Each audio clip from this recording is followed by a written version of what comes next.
Okay, so yesterday we talked about the distributive property.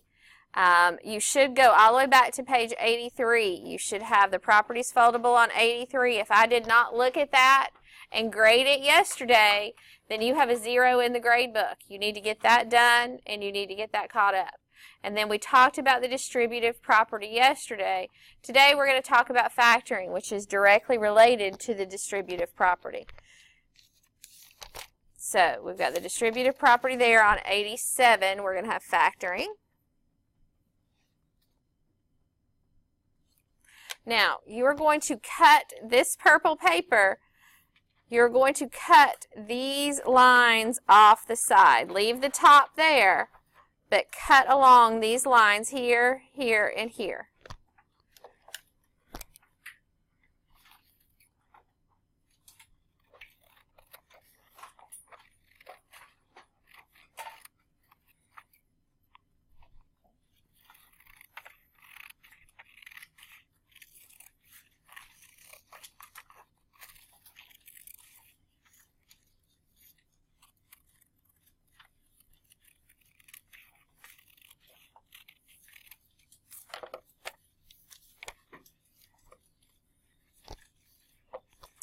And then glue it in kind of the middle of the paper so that you still have room to write. We're going to use these margins. We're going to use the edges on the paper. So we're going to go ahead and glue this one in before we do the work, which is opposite of what we usually do. We usually do the foldable and then glue it in. But we want to use some of our notebook paper.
All right, so factoring. To factor simply means to undo the distributing. So yesterday we took one form and we distributed it and we ended up with an expression that looked something like this. Here, this is the distributed version and we want to find the factored version. And what that means is that we need to factor out the GCF.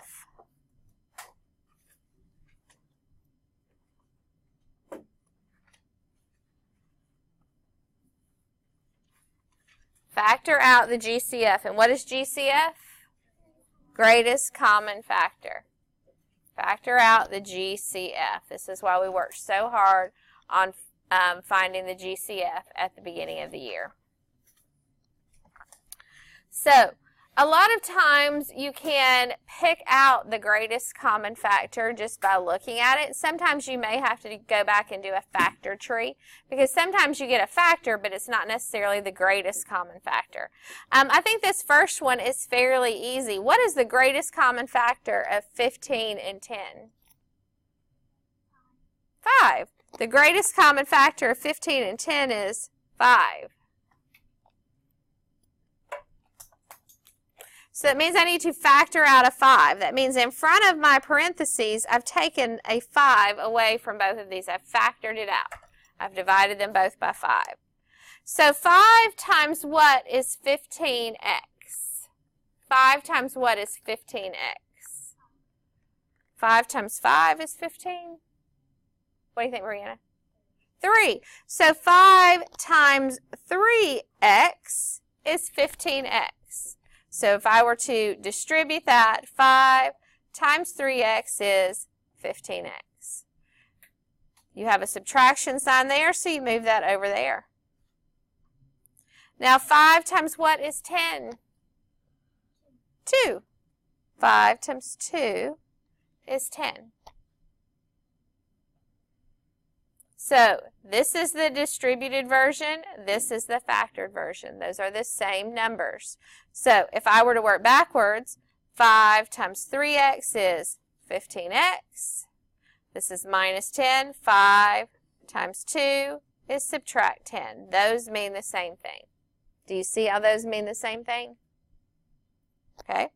All right. Here we have the factored version, and now we need to find the distributed. So we're going to do like we did yesterday. We're going to distribute this, multiply by 3 to both things inside the parentheses. 3 times 2 is 6. You have a plus sign. 3 times 2x is what? 6x. Andrew, are you writing?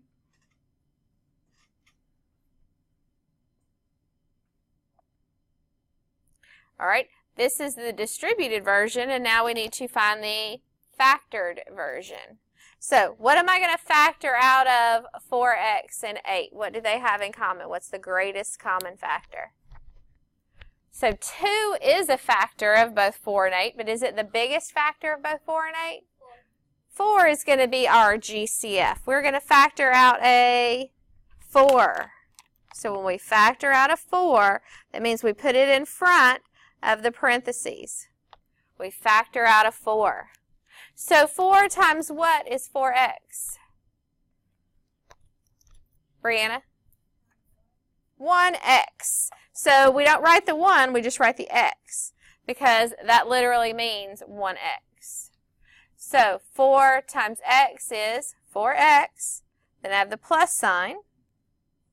And 4 times what is 8? 4 times 4 is 8. 4 times 2. So this one's going to be a 2. So if I were to distribute, 4 times x is 4x plus 4 times 2 is 8. Is that making a little more sense? Okay. All right. Here we're going to distribute. 5 times 3 is 15. Plus sign. 5 times 4x is 20x.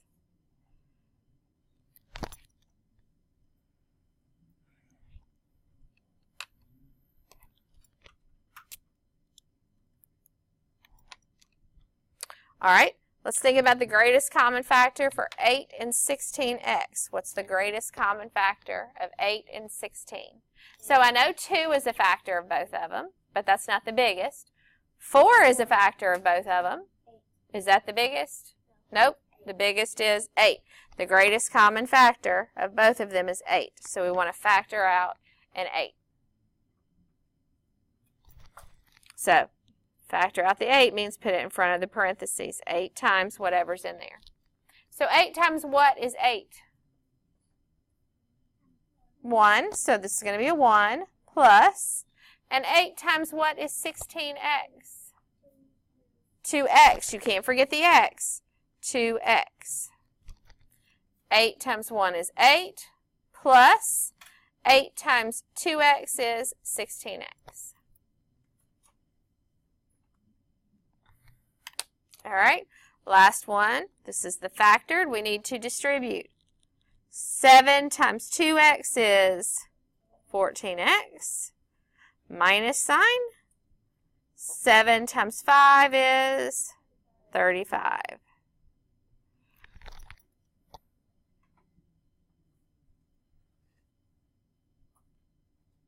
Okay, are there any questions about the notes? No? Okay, let's look at the guided practice. The guided practice in our math book and the independent practice for today is both factoring and distributing. We're going to be on page 402. 402 in your math book.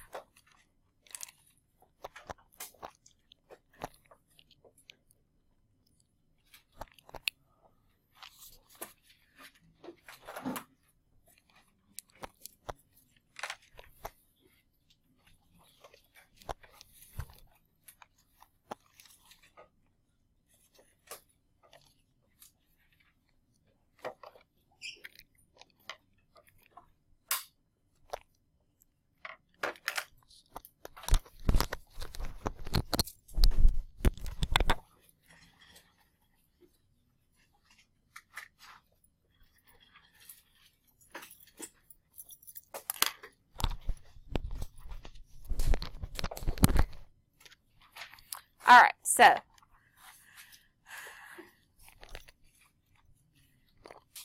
the guided practice on, let's write this, page 402 in case you forget. Okay, number 1, find 9 times 8 2/3 mentally. Show the steps you used.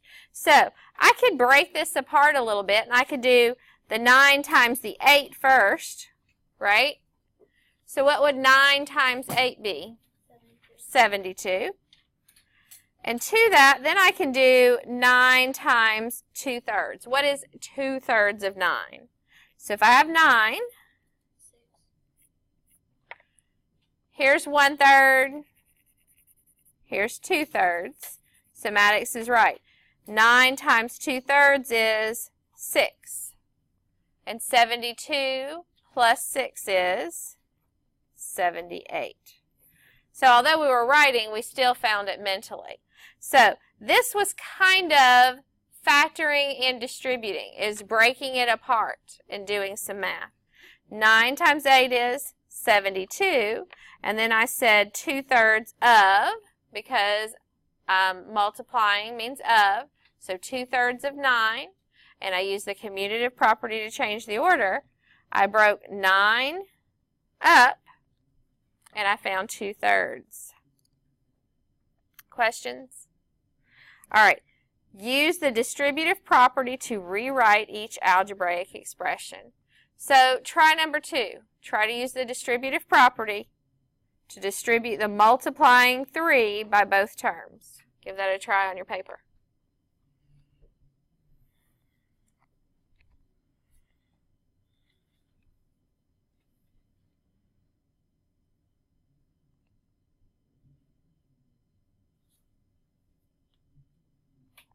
All right, who thinks they can tell me what the answer is? Somebody I've not heard from today. There's only 2 people that know how to do this. Grace, what do you think the answer is? So, well, let's talk about it. 3 times x is 3x. And 3 times 1 is 3. Now, did you go one step further and then add those together? No, you can't add those together, right? Because it literally means 3 x's and 3 1's. So those are not the same thing. I can't combine those. So your answer is 3x plus 3. You cannot simplify that any further or combine those. Those are not like terms. All right? Try number 3. 5 times x plus 8. 5 times x plus 8.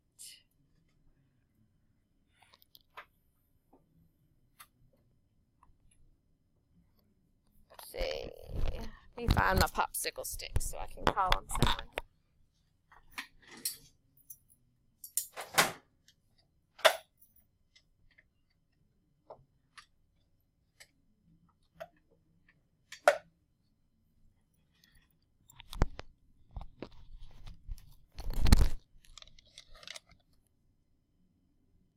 Madison, what do you think the answer is to number 3?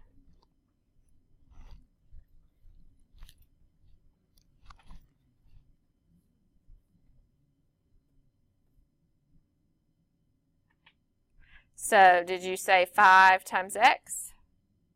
What do you get when you multiply 5 times x?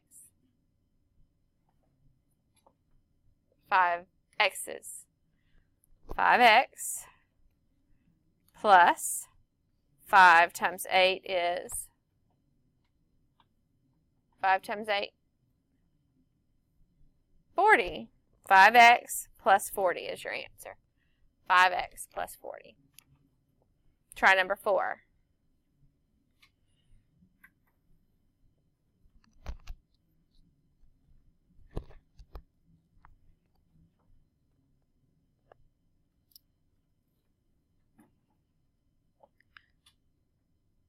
Aiden, you're not using a pen, are you? That's still, no, we use pencil. Got to use pencil in math. All right. Michaela, what's the answer to number 4, do you think? Yes, 4x plus 24. 4 times x is 4x plus 4 times 6 is 24. 4x plus 24. That's the distributive property. All right. Factor each expression. This is what we were just doing. We've got to factor out the greatest common factor. So I've got to figure out the greatest common factor for 25 and 60. So I could do factor trees, or I could think about what are factors of 25. 1 times 25 and 5 times 5. So 1 doesn't help me. Factoring out a 1 wouldn't help me. Is 5 a factor of 60? Yes. Is 25 a factor of 60? Because that would be bigger. No, it's not. So I'm going to factor out a 5. Factor out your 5. And 5 times what is 25? 5. Plus 5 times what is 60? 12. That's your answer. 5 times 5 plus 12.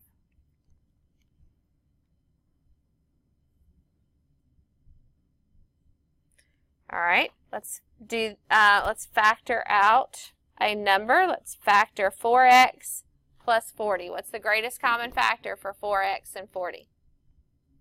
4. Let's factor out a 4.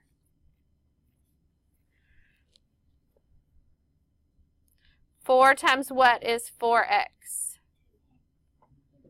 Just an x.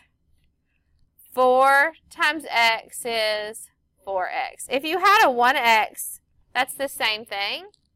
But do I have to have the 1 to tell me I have 1x's?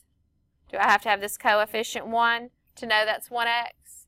If there's not a coefficient, it's just what? 1x. The only time I need a coefficient is if it's a number other than 1x. Okay? Plus 4 times what is 40? 10. That is your factored expression. 4 times x plus 10. That's your answer. All right, let's try this word problem. Financial literacy. 6 friends are going to the state fair. The cost of one admission is $9.50. And the cost for one ride on the Ferris wheel is $1.50. Write 2 equivalent expressions and then find the total cost. So I could say $9.50 times 6, because 6 friends are going. So to get in is $9.50 plus 6, or $9.50 times 6, plus $1.50 times 6. So this is all 6 friends getting in with the admission, and then to that I have to add $1.50 times 6. That's one way to write it. What would be another way to write it? I could say 6 times $9.50 plus $1.50. One of these I can solve mental math. One of them I can't. Which one do you think we could do mental math? First of all, do you agree those are the same things? You don't? 6 times 950. 6 times 950 plus $1.50 times 6. 6 times $1.50. Those are the exact same problems. Okay? Those are the same. Which one do you think we could solve mental math? I think I could do this one before I could do this one. I don't know what 6 times 950 is. I mean, I could say 6 times 10 is 60 and then take off $3 because 50 cents times. That's too much. Here, I think I could do this one easier. What's 950 plus $1.50? Well, 950 plus that 50 cents is $10, and then plus that dollar is $11. So if I add those together, I get $11. And what's 6 times 11? 66. So the answer is $66 is the total cost. So we wrote it in 2 different ways, and then I used the factored version to do mental math. Does that make sense? Okay. All right, so you're going to work on some independent practice today.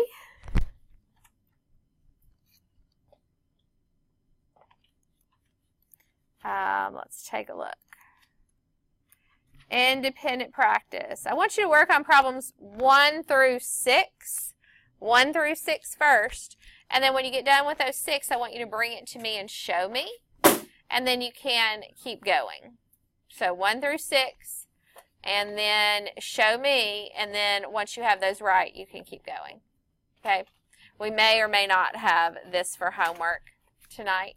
We'll have to see how hard you work for the next 10 minutes.